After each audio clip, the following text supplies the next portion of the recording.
Hello everyone, and welcome to my layout. It's been a while, like 7 or 8 months since I posted anything. Got a lot done. So today, I'm gonna give you a little guided tour on what I've been up to. I'm gonna use my phone to do this. We're gonna try to do it all in one shot so I can get it uploaded quicker. No fancy music or graphics. So we'll start right here. This section was supposed to be the helix to go from the lower level to the upper level, like 20 inches, 7-foot square, massive. Looked great on paper, but when it came to reality, it was a lot of work.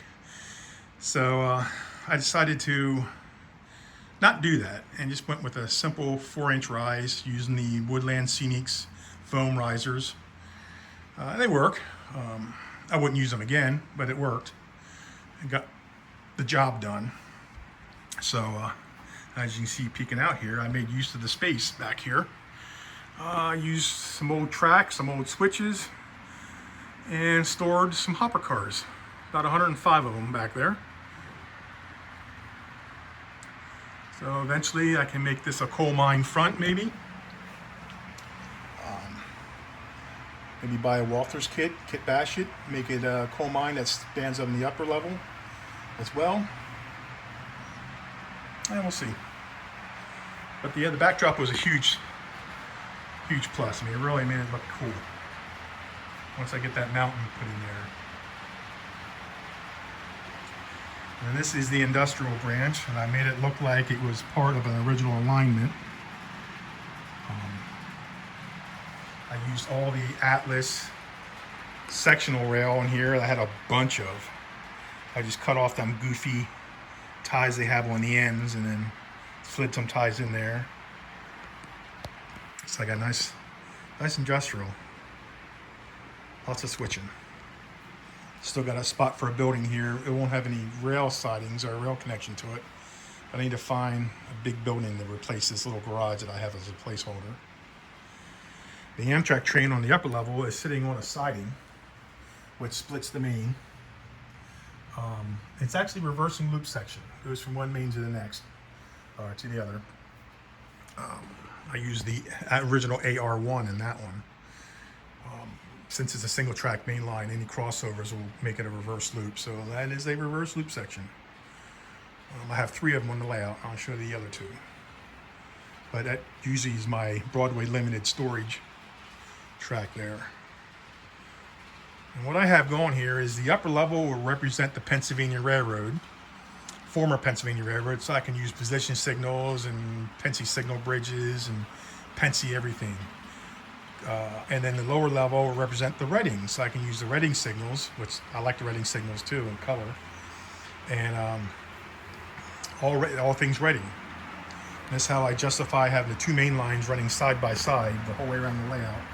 It's 2 separate railroads originally. We got a pair of Kato -9s. My gosh, they got to be about 30 years old now. Still sound great. ENC shops and LBF bathtub hoppers, all kits. In fact, 90% of the cars on this layout, maybe 99% of the cars on this layout are all kits. I started modeling in the early 90s, late 80s, early 90s. And I still have some of those cars to this day, Athearn Blue Box. And you'll see a lot of these pieces throughout the layout. These are from the old layout, and they're more just placeholders. All my switch machines are air powered, Dell Air switches. I've had them forever. I did try the Walther switch machines. Did not care for them. Not enough tension on the points for my taste, and I have 8 of them now I got to get rid of. Plus buttons, plus I have touch toggles and everything. I was going to go very modern with this, but hey, use what works, right? This building here is the Prairie Co-op Walthers that I renamed Valley Co-op. Kind of plopped it there. Here's the Walthers cement plant. And those cars back there are all Intermountain kits. And those of you who have put those together You know what I'm talking about. There's something. Love them. It's very condensed cement plant. And down here, here's something everybody recognizes. This is the Atlas passenger station. I think every layout has one of these. I think every modular layout I've seen has one of those. Every club has one. Come down here, some more building ideas I'm floating around. I just got them out of the boxes. Now all my Reading tunnel portals and retaining walls will be concrete, and all my Pensy ones will be stone, cut stone. This will be a giant scrap yard here, because I have a crap load of gondolas, so, and hoppers, so they'll go in there. This guy's an orphan right now. He's a huge freight station. Don't know where to put him, but we'll figure out something. We got a bunch of buildings here. My old layout had a lot of backdrop buildings. In this layout, there's hardly any backdrop for buildings. A lot of backdrop, but not for buildings. So we'll figure it out as we go. This is the town of Hamburg. I started doing some more the other day, some more ballasting here. A big old pile of ballast for the bumper. There's a Walther station that I repainted. Got some chooch walls there. These are them flexible walls. I just glued them up there. And each wall seam will have an I-beam eventually, or a wood piece there to kind of mesh them together. Another crossover, that's reversing loop number 2 here. Again, there's the Walther turnouts. Now these I have a little different. These have a slow motion valve on them, so they go a little slower.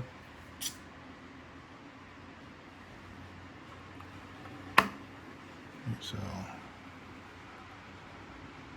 there we go. Kind of cool. About 4 pounds of pressure on the points. So I did realize those throw bars are a little weak on the Walther switches, so be careful. Don't get too rough with them. Paper plant, the original Walther's paper plant. I think back in the day it was like $100 for that, both buildings. And this is the latest one I'm working on. This will be a lumber yard, a fairly large lumber yard. As you can see, these panels do come off to access any kind of mishap inside the tunnels.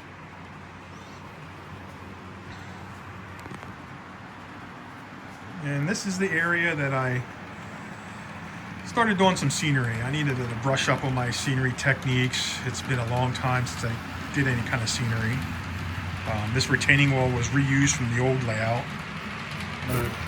Individually cut balsa wood boards. So I reused that because it's such a weird shape.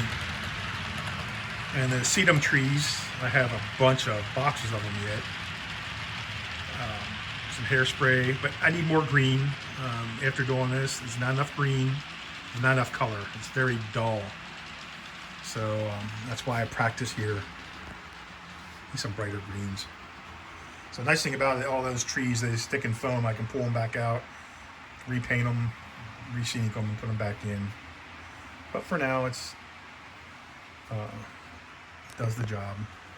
Here's another Woodland Sneaks tunnel portal and a 3D printed one.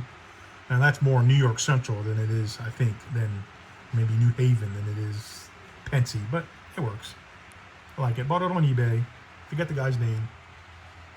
Really nice though. I just painted it up. Here's the tail track coming out of the tunnel portal, or coming out of the tunnel. Comes around past the yard office. There's another 3D printed building here. Comes around, engine facility. Yeah, I think. Where's it at? You hear that, guys? That's a 25-year-old Soundtrack's sound decoder. It's stamped 2000 on it. It's crazy. And then this is the yard I got done. There's about 300 cars here, I think. These are all reused switches. It's all reused rail. So it took a while cleaning all the ballast. You know, getting all the soldered rail joiners cut off, new soldered joiners on, dropping feeders. But here you have there's an Atlas ready to run, some of their first ready to run stuff. Tank car. There's a Walthers covered hopper. There's an Atlas covered hopper. An old weight out of an engine I use as a load. Walther coil car. There's a roundhouse tank car.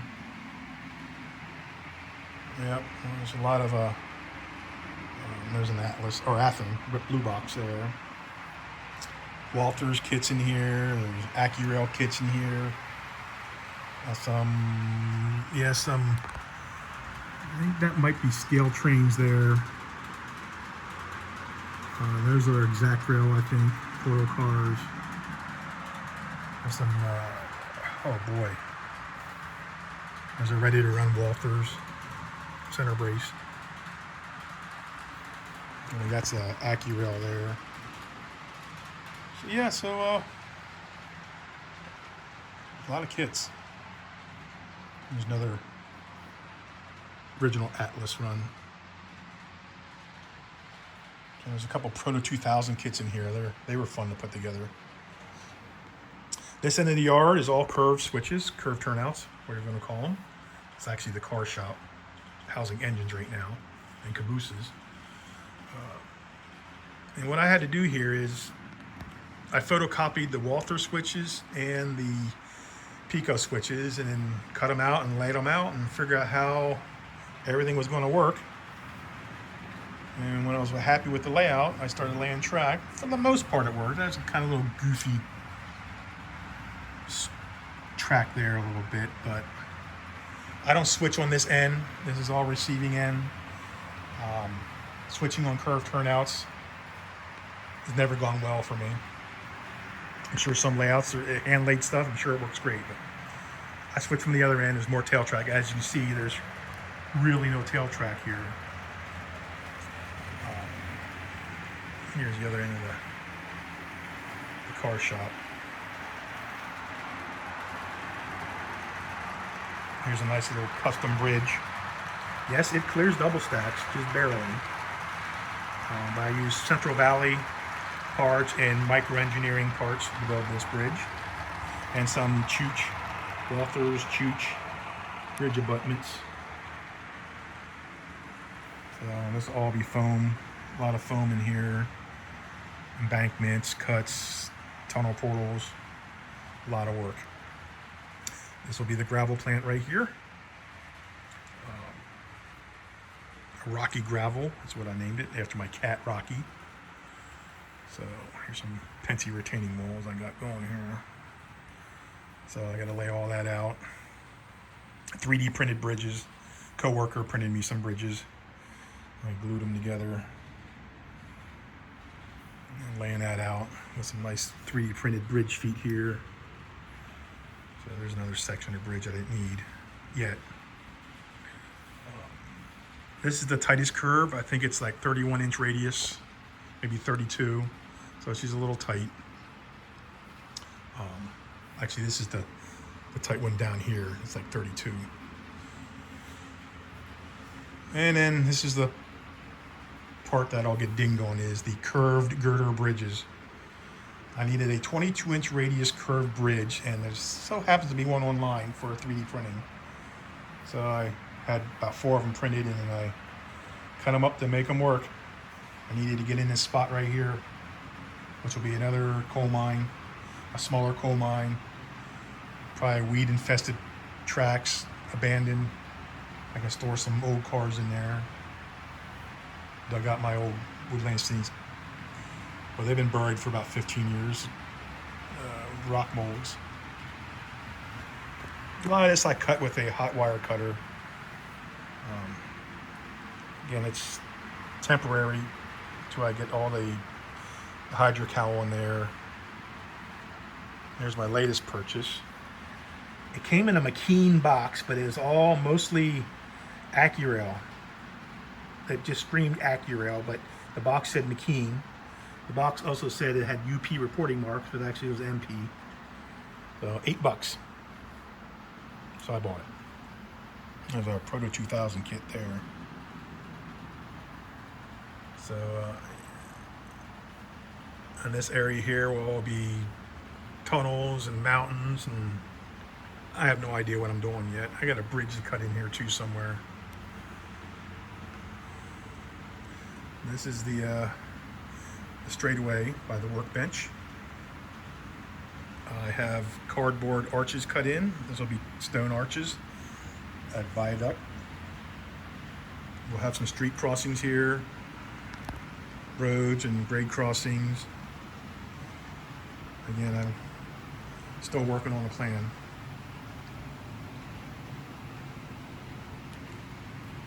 A friend of mine that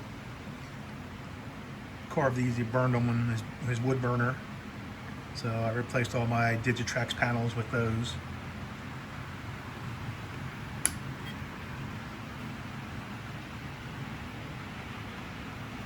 Here's the third reversing loop right there.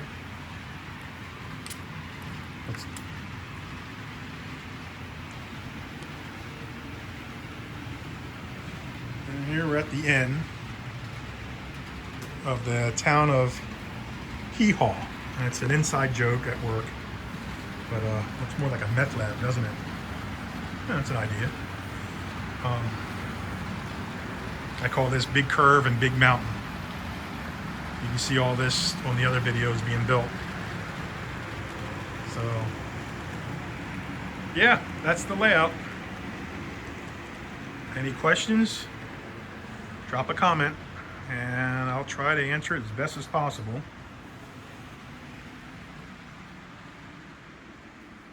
Until the next time, thanks for watching, guys.